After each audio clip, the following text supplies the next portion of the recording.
Another one of the most basic parameters in a material is its opacity.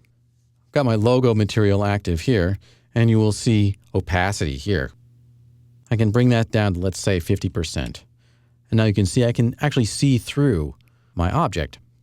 Let's do an active shade rendering of that so we can get a little bit better understanding of what this is really going to look like.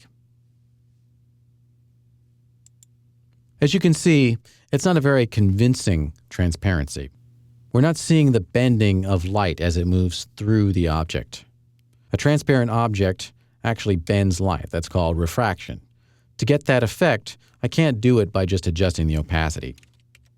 Set that down to 10. You see, it's just basically making it see-through in a kind of a 2D fashion. Okay, I'll set the opacity back up to 100%. And if I want refractions, I'll need to go into the Maps rollout down here. I'll open that up. In the Maps rollout, you'll see a list of all of the material parameters that could potentially be mapped.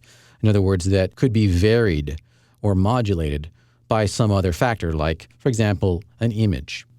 In this case, I'm concerned with the refraction channel. Here it is.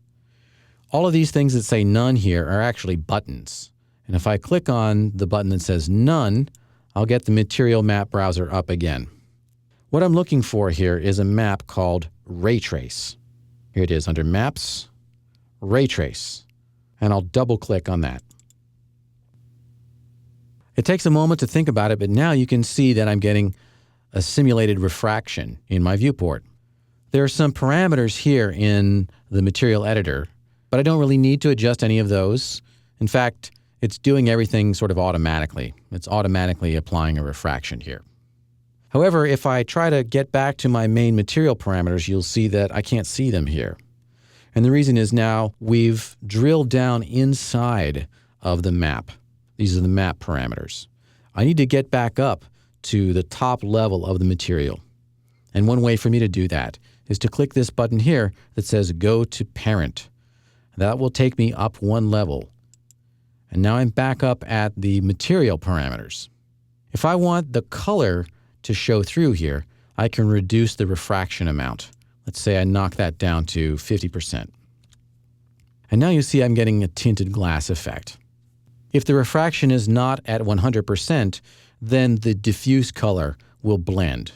And you can see I've got a diffuse color of orange here. The opacity is usually left at 100% when you're using a refraction map. That was a very basic introduction to using the material editor in 3ds Max. And in the next chapter, we'll look at using maps.